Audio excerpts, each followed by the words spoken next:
All right, this is the beginning of Unit 5. This is where we're going to go over all of our integration rules that we learned back in AB and review the types of questions you're going to see with regards to these type of problems.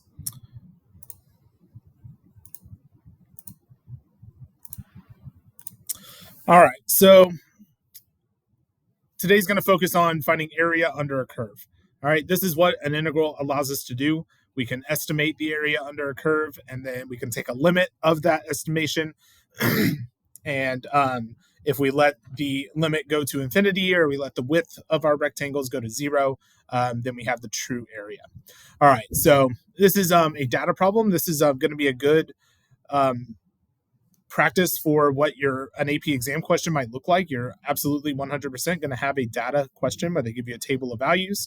And these are some questions that you might see them ask in that data question. So we're going to sketch a possible graph for this function. So at t equals 0, we have 30. I'm going to mark this right here as 30. All right, then we'll go 40, 50, 60, and 70. All right, and then we'll go 3, 6, 9, 12. All right, so 3 is 37, so maybe right about there. 6 is 45. 9 is 54. And 12 is 65. So, I mean, it's almost linear. I'm going to make that dot a little bigger just so it's touching the line I drew. All right. So we have our graph of our speed function with respect to time. Okay, so now we're going to estimate the distance traveled by the car during the 12 seconds by finding the areas of 4 rectangles drawn at the heights of the left endpoints. Okay, this is called a left Riemann sum. All right, so distance traveled. Okay, our x-axis is in seconds, and our y-axis is in feet per second. And so when we find an area, so I'm going to draw a rectangle starting at the left endpoint. I'm going to go all the way over to 3, and then I'm going to draw my rectangle down. So this is rectangle number 1. All right, and so if I find the area of that rectangle, the base is in seconds, the height is in feet per second. So it's going to be feet per second times seconds. And the seconds will cancel, and you're left with feet. And that's the unit for distance. Okay, so that's good. All right, so this rectangle is going to start at this endpoint right here and go over like that. So there's rectangle number 2. All right, this one's going to start at this endpoint like this. All right, and the last rectangle starts at this endpoint here and goes like that. All right, and we will not have another rectangle because there's no more points over on the right side. Okay, so that's it. So we are estimating the area under the curve by calculating the areas of these 4 rectangles. Okay, so this one, your delta t is 3, and then the height is 30. So this one's 3 times 30. Next one is also 3. 6 minus 3 is 3, and then the height is 37. And then our base is 3, and the height is 45. And then the base is 3, and the height is 54. All right, then we have feet per second multiplied by seconds. All right, and so this is your safe stopping place. So on a free response question, you can leave your answer exactly like this. Okay, you have to write out your answer in this form anyway because they want to see each individual rectangle that you calculated. So you have to write it out this way, and then you just want to leave it that way. All right, especially if it's not a calculator question. All right, now I'm going to simplify it because I want to be able to compare our answers to the other answers we're going to get. So this is equal to 90. This is 90 plus 21 is 111. This is 120 plus 15 is 135. And that's 150 plus 12 is 162. And then this is just in feet. All right, so that's 201, 336, 4, 98. All right, 498 feet. All right, next one. Estimate the distance traveled by the car during the 12 seconds by finding the areas of 4 rectangles drawn at the heights of the right endpoints. This is called a right Riemann sum. All right, one more question I want to ask on this last one before we move on. Is this an underestimate or an overestimate? So the drawing is really helpful here because we can see that we have all this space that was not calculated. All right, so this is surely an underestimate of the true area because of all these spaces that we did not calculate. All right, so be thinking about that same question for our right Riemann sum. All right, so I'm just going to draw these rectangles on top of the other ones. So we're starting on the right. Okay, I like to start on the very right, so at 12 here. All right, I'm starting on the right, and I'm going over until I hit that next point. So this is rectangle number 1. All right, then I start on the right endpoint here, and I go over like that. So this is rectangle number 2. Start at the right endpoint, over like that. This is rectangle number 3. And start at the right endpoint like this. This is rectangle number 4. All right, so when we calculate this out, we have our delta t's are still going to be 3.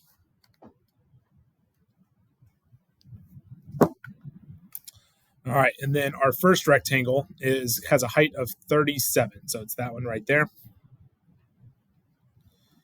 And then 3 times in our second rectangle has a height of 45, right there. 3 times in our third rectangle has a height of 54, this point right here. And our fourth rectangle has a height of 65, just that endpoint right there. All right, once again, we have feet per second multiplied by seconds.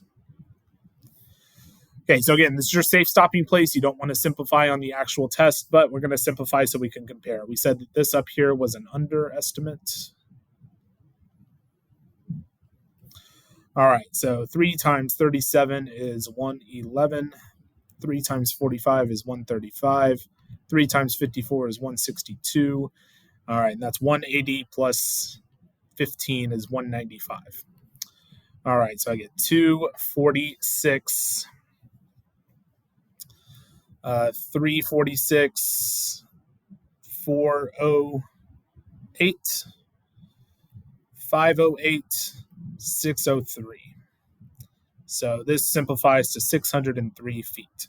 All right, so we definitely got a number bigger than the last one, which makes sense because this was an underestimate. And then if you look at our rectangles now we calculated a bunch of extra area on top of each one. So this one is definitely an overestimate.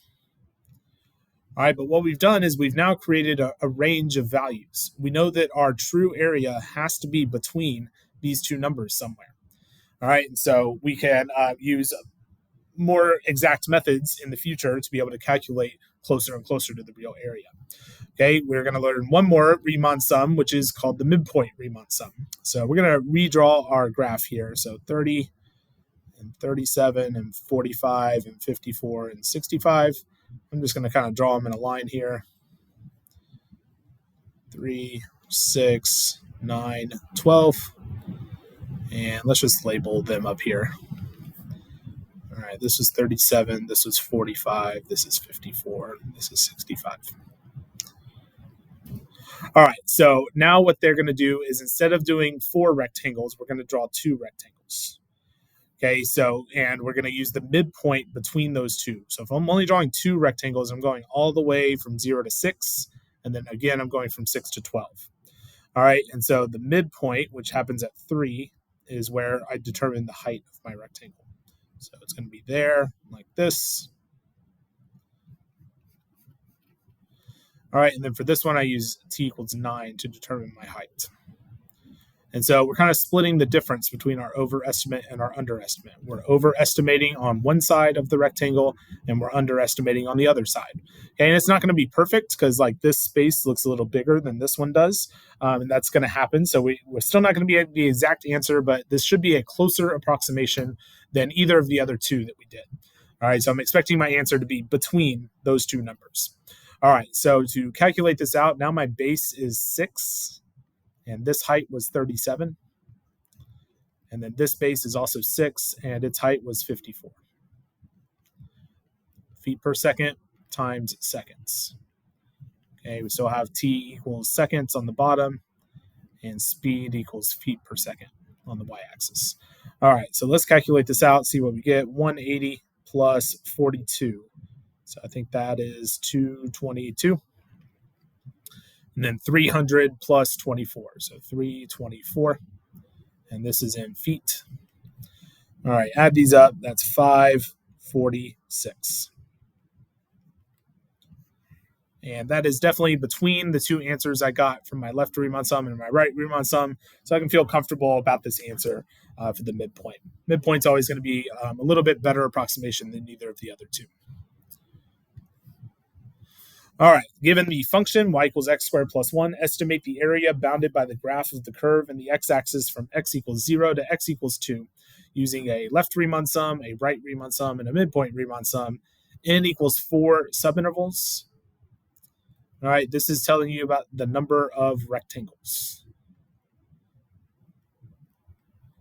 All right, the word equal means they have to have equal widths. So every width. So if we're going from 0 to 2, and we divide by 4, that's going to be 2 divided by 4, which is a half. So each subinterval should be 1/2 unit long. All right, so on my x-axis, I'm going to put 1 and 2 like this, and then we'll kind of mark the halfway point. So that's 1/2, and this would be 3/2. All right, and then we're going to plug in every number from 0 to 2, every number I marked into my function. So if I plug in 0, I get 1. So I start out at x equals 1 right there. Okay, if I plug in 1/2, that's 1/4 plus 1, which is 5/4. It's a little bit bigger than 1. So right there. If I plug in 1, I get 2. If I plug in 3/2, I get 9/4, plus 4/4 is 13/4, which is a little bit bigger than 4. If I plug in 2, I get 5. All right, so that's not a perfect graph. I'm going to kind of put that a little lower. All right, we know what it looks like. It's a parabola. So we've got our parabola shape. Just make that point extra big. Okay, so if I do a left Riemann sum, I'm starting on the left, and I make my heights based on the left endpoint. So I have that there, this height, there, left endpoint, and left endpoint. And that's where I'm done. I finish at x equals 2, so that's it. This is going to be my underestimate. All right, so I have a delta t of 1/2, or delta x in this case of 1/2, and then a height of this first one is 1. So 1/2 times 1. They're all 1/2. This one is 5/4. 1/2 times 2. And 1/2 times 13/4. All right, 5/4, 13/4. All right, so these are going to be over 8. So I'm going to get a common denominator of 8 for every term. So this is going to be 4/8, 5/8, 8/8, not equals, plus 8/8, and 13/8. So that's 9, 17, 30/8, which reduces to 15/4. All right, I encourage y'all to try the right Riemann sum on your own and come back and unpause and see how you did. All right, quick redrawing of my graph here.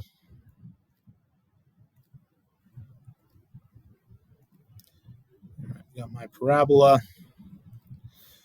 Then my right Riemann sum is going to start on the right and go like this. So there's rectangle number 1, 2, 3, and 4. And this was 5/4 right here. And this was 13/4 right there. And this was 1. And this was, no, sorry, that was 2. This is 2, and this is 5. All right, so I have my base of 1/2, and my first rectangle is a height of 5/4. then 1/2 and a height of 2, and then 1/2 and a height of 13 over 4, and 1/2 and a height of 5.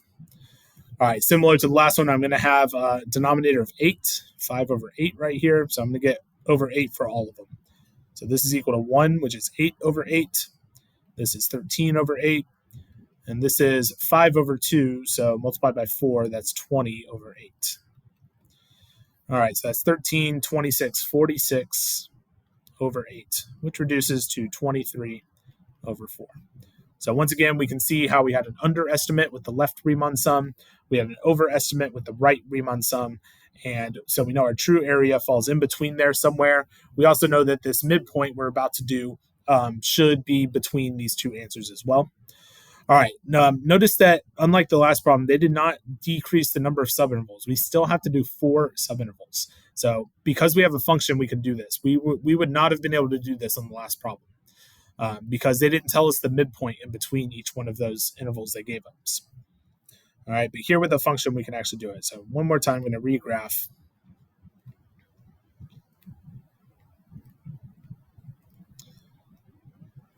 All right, there's my parabola. This is 5, this is 13 over 4, this is 2, this is 5 over 4, and this is 1. All right, so a midpoint is going to happen in between each one. So let me label, this was 1/2, this was x equals 1, this is x equals 3/2, this is x equals 2. So if we do the midpoint between 0 and 1/2, that's going to be 1/4.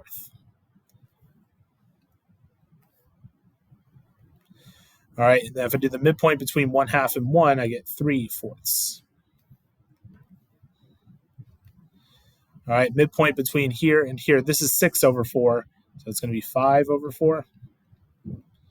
And then this one's going to be 7 over 4. And so the y values we get at each one of those are going to determine the heights of our rectangles. So I'm going to go ahead and draw them in. So we have one rectangle here, like that, one rectangle here, one here, and one here.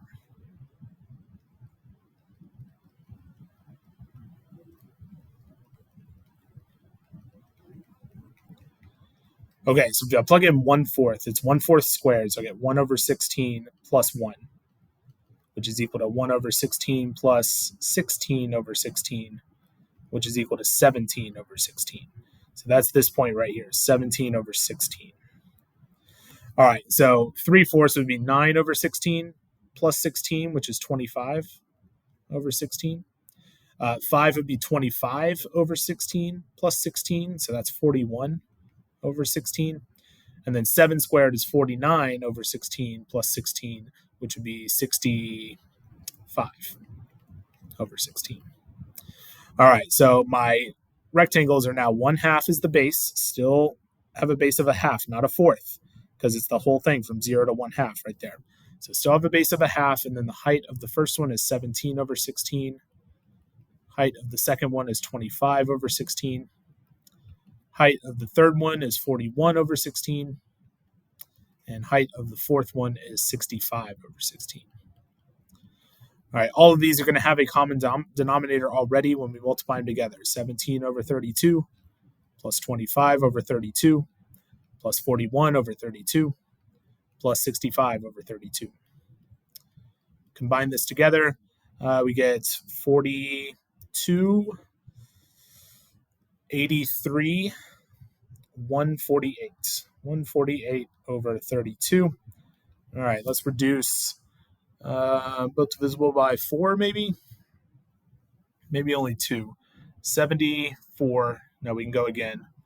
37. Yeah, so divide by 4, you get 37 over 8. All right, and that's as far as you can reduce this one. And so we want to compare though, right? This should be between our other two answers. So we did reduce them, but we had the over 8 versions here. So my underestimate was 30 over 8. My overestimate was 46 over 8. 37 falls right in between those two numbers. So that is a good sign that we've gotten everything correct here. All right. Last one, water is flowing into a tank over a 12-hour period. The rate at which water is flowing into the tank at various times is measured, and the results are given below. R of T is measured in gallons per hour. T is measured in hours. The tank contains 150 gallons of water when T equals 0. Okay, underline that. This is what everybody forgets when they work a problem like this. Okay, so estimate the number of gallons of water in the tank at the end of 12 hours by using a left Riemann sum with 3 subintervals and values from the table. Show the computations that lead to your answer. Okay, so to show the computations, we've seen that before when we had to show a difference quotient to estimate our derivative from a table.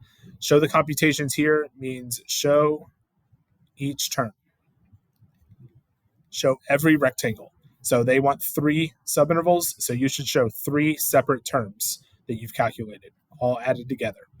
All right, we're going to do this without drawing a graph out. So we're doing a left Riemann sum. Okay, so we know that we find the delta x or delta t in this case, and we multiply that by the left endpoint. We can do this straight from the table. We don't need a graph. All right, so for our first subinterval, we go from 0 to 5. So delta t is equal to 5. That is your base of the rectangle. And then you're using the left endpoint, so you're multiplied by the point on the left. So that's 8. Second subinterval, you go from 5 to 8. Delta t is equal to 3. So it's going to be 3 multiplied by, and then you use the left endpoint, which is 8.8. Third subinterval, you go from 8 to 12. Delta t is equal to 4. So you multiply by 4 and use the left endpoint, which is 9.3. You did gallons per hour multiplied by hours. So that's going to leave you with gallons. Okay, what you've just found, this number is the amount of water added to the tank from t equals 0 to t equals 12. Okay, that was not what they asked for. They could ask for that. They could say, estimate the number of gallons of water added to the tank at the end of 12 hours. So if that's what they had said right here instead of in the tank, this would be correct. Okay, but since they said in the tank, you have to consider how much water was already in the tank before we started. All right, that's why I had you underline this up here. The tank contains 150 gallons of water.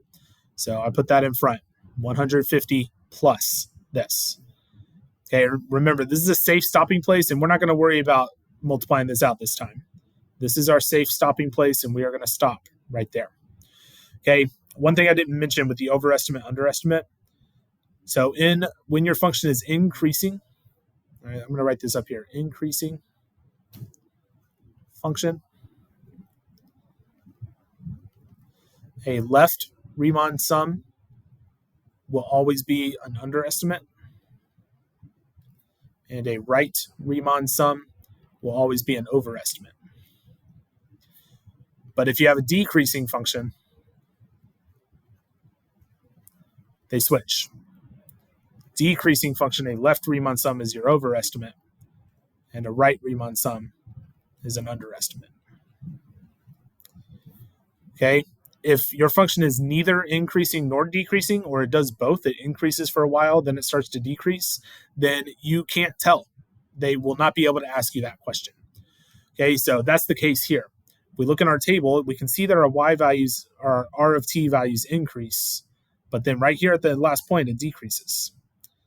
All right, and we also don't know what's happening in between each of these. What's happening at t equals 1 and 2 and 3? Okay, it could be going down and then back up and then back down and then back up and then back down. All right, so on a table problem, they would have had to tell us in the problem, r of t is a strictly increasing function. Okay, and if they say that in the problem, then they can ask you the question. All right, is this an overestimate or is this an underestimate? But if they don't tell you that in the problem and you're only given a table, then you can't answer that question. Okay, so just keep that in mind. I should have mentioned that back on this one because this problem did not say that this is a, oh yeah, it did. All right, see, look at that. Car is traveling, so speed is never decreasing. So if it's never decreasing, that means it's increasing. And if I know it's an increasing function, that's how I drew it, then I know I can answer this question. I can say that this is an underestimate and this is an overestimate. Okay, so just keep that in mind. With this last problem, they would not be able to ask us that question because it does do both. It increases and decreases. So we could just report the estimate that we found, and that's it. All right, so y'all try letter B on your own. Unpause the video, see how you did. All right, so the only change here was that we're doing a right Riemann sum.